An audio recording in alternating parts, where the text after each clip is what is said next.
Приказна за настанувањето на реката Десагвадар. Боливиски приказни. Многу одамна, кога Тиахуанаку беше огромен град полн со дворци, храмови и цветни градини, се случи она за што ќе ви раскажувам. Неговото богатство и изобилство беше толку големо, што воопшто немаше сиромашни луѓе, ниту пак потреба од милост. Животот течеше во секојдневна веселба, а бидејќи немаше никакви грижи и страдања, на сите срцата им станаа безчувствителни и закоравени.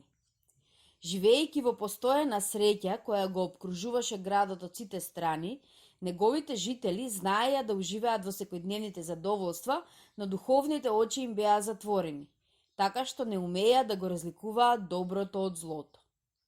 Никој веќе не се сеќаваше на мудрите совити од својот бог, возвишениот Пачакамак.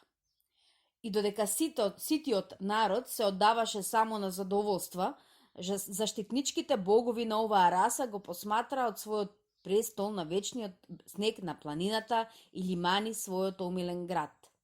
Тој се простираше долу во рамнината, по должината на каменестите брегови заплискани од водите на езерото Вињаимак.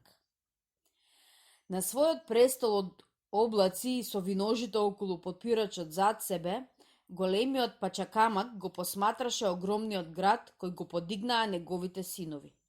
Но веќе не се смееше како некогаш, задоволен од своето добро дело. Длабока тага му се огледуваше на лицето. Чувствуваше дека го напуштиле оние кои со својата добродушност ги обсипувал со богати дарови, како да се каеше што бил толку добар кон лоши и саможиви луѓе. Крај него беше Хуну, со својата сјајна наметка од иње. Но неговото лице, за разлика од Пачамаковото, покажуваше злоба, ѓаволско восхитување кое го искажа со овие зборови. Ама, Пачакамак, се уште го одбиваш мојот совет. Молчи Хуну, му одговори богот тажно, не долевај го својот подбив врз мојата тага. Тагата не му доликува на еден семоќен бог како што си ти, му одговори Хуну. Забораваш дека мојата добрина е бескрајна, но тие твои штитеници ја преминаа секоја мерка на неблагодарност. Твојата должност е да ги казниш. Казнувањето, гневот и злото се твоја одлика, а не моја.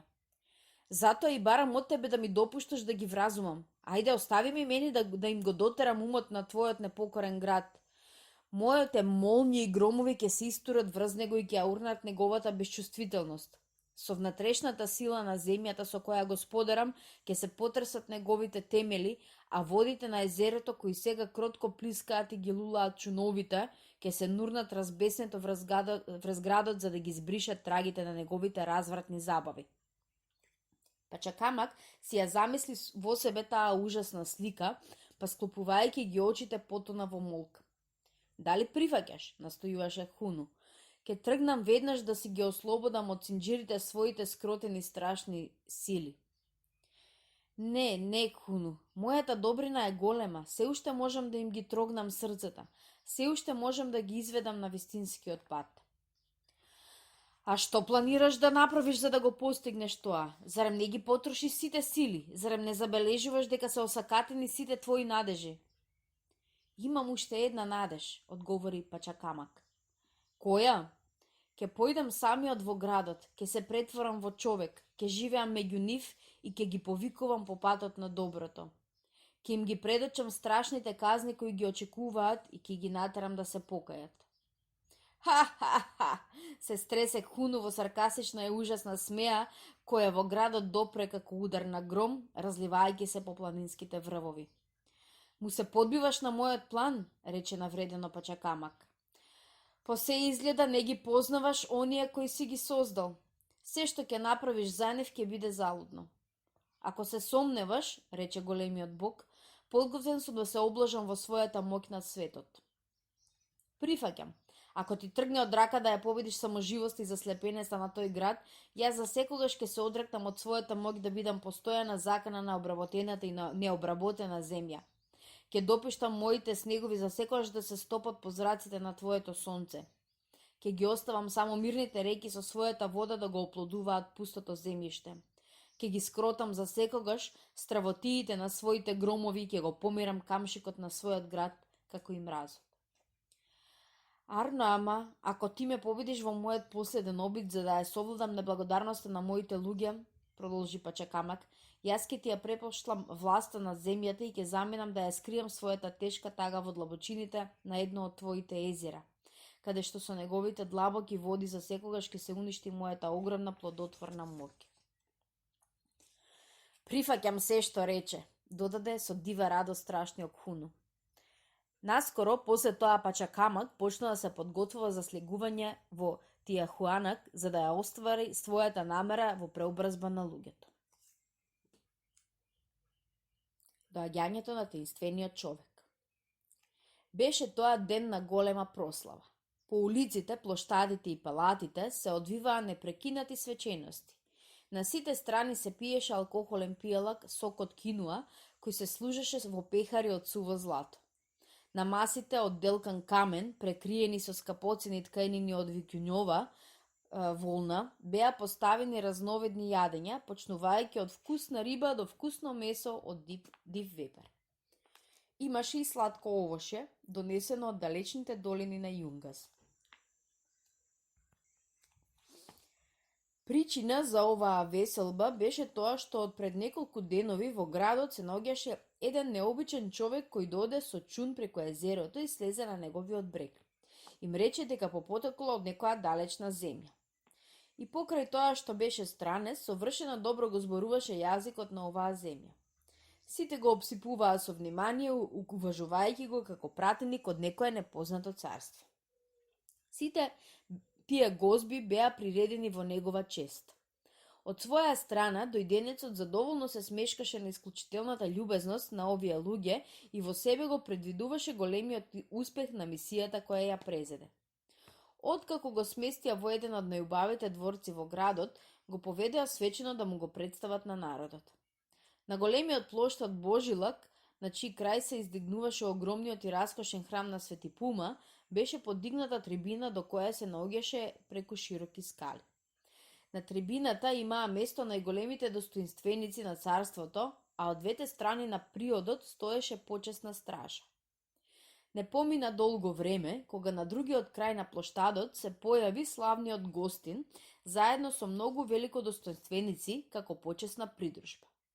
Командантот на гардата даде знак војската да му оддаде почест, додека славеникот се приближуваше и се качуваше по скалите да си го земе почесното место што му го одреди. Во тој миг, Мајху, односно најстариот великодостоинственик, му приде и кротко му го добре образот со својата брада. Тој беше најсрдечниот поздрав за добре дојде. Тој поздрав беше проследен со бурни извици на присутните. Потоа почна царската госпа. Стотина слуги се појавија со чаши и пехари и почнаа да служат црвен пијалак кину по редот на достоинството. Првата чаша му беше наменета на гостинот, а веднаш потоа им се служеше пијалак на другите. Завладеа големо расположение и набрзо подејство на пиењето настана незапаметена веселба. Сите заборавија на гостинот. Залудно таинствениот странец, гледајќи на свое разочарување дека неговото доаѓање беше само повод да се одадат на пороците и секојдневните претерувања, се обиде со својот глас да ја надвладеа целата викотница за да ги прекори за ваквото однесување. Никој не го слушаше и сите јуреа по своите задоволства. Доживувајќи неуспех во својот обид, странецот молчејќи слезе од трибините и правејќи си пат низ нескротливата толпа, побрза да се оддалечи, тажен и со наведната глава, додека задникот продолжуваше да се пие до безвест. Пророштвата на дојденецот. Најпосле нашиот јунак, во кого без друго го препознавте богот Пачакамак, во човечки облик, после долгите безуспешни обиди успеа да го собере народот. Почна да му зборува за својата возвишена мисија поради која дојде меѓу нив. На тој начин успеа да ги убеди граѓаните на Тиахуанак барем за извесно време да престанат со своите вообичаени забави. Им говореше дека неговата должност е меѓу луѓето да ја проповеда заборавената вистина, да ги осуди пороците на кои се оддаваа, Им говореше за големиот Божји гнев кој ќе ги стигне доколку овој неблагодарен град продолжи да живее со својот раситнички живот. Им рече дека Пачакамак е тажен поради слепоста на луѓето и дека пред да почне со казнување го испратил да им ги предучи ужасите и несреќите кои ќе го опустешат царството, ако блудниот народ не се врати веднаш на работниот живот кон добрите дела и кон својата вера. Им го велеше сето тоа толку речито и со толкова страст, како што тоа можеше да го прави само толку мудар Бог како што беше тој. Но и покрај неговата речитост и мудрост, ушите на тие луѓе одамна веќе глуви за гласот на вистината, не ги уважуваа неговите зборови. И покрај страшните опишувања на казните кои требаше да дојдат, тврдите срца на тие луѓе не беа трогнати. Разочаран после овој говор, проповедникот се повлече. Реката Дезагвадеро, таинствен премин. Кога Пачакамак увиде дека ништо не може да постигне со зборови, реши да ја употреби својата надприродна моќ. Почна да прави многу чуда за да ги увери овие безчувствителни луѓе во вистината на своите зборови. Еден ден, кога народот повторно се собра на гозба и другите почнаа со чашите да послужуваат пијалок од кину, забележаа сите со страв дека пијалокот се скамени. Гледајќи дека немаат со што да ја угаснат жеста во своите вжештени утроби, луѓето ги зафати страшно незадоволство. Еднаш, кога беше закажана голема свеченост во чест на венчавката на 12 принцови, во најголемата веселба сонцето, кое беше во зенитот, најбрзо ги угасна своите зраци и целата земја ја прекри со темнина.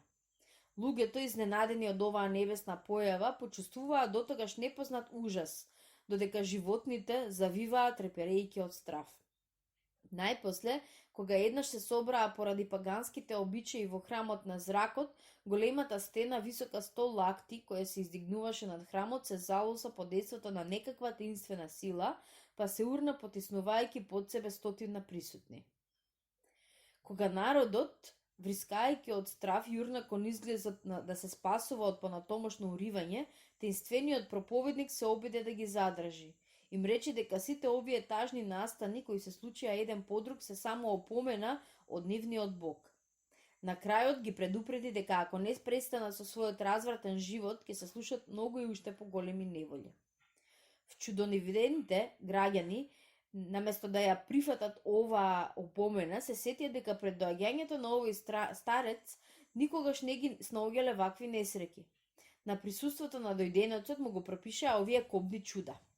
Тогаш овие луѓе со нескротливи страсти почнаа да чувствуваат незадржлив бес против Божниот пратеник.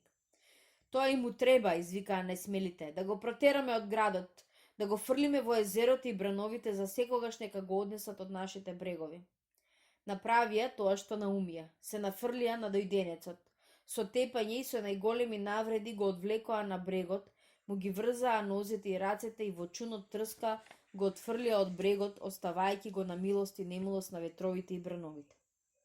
Гонет од ветерот, лесниот чун извесно време пловеше кон запад. Потоа ветерот му го промени правецот кон југ. Заробеникот со голема брзина беше носен кон јужните брегови на езерото и по се изгледа му беше судено да се разбие на високите крајбрежни стени. Но токму во мигот кога требаше да се случи несреќа, се случи чудо. Брегот одеднаш попушти и попушти дел од водата, носејќи го мирно чунот, потече кон југ низ висорамнината. После 300 километри водениот тек се слеа во езерото Поопо и оттаму таинствено го снема. Да видиме сега што се случуваше во меѓувреме во градот.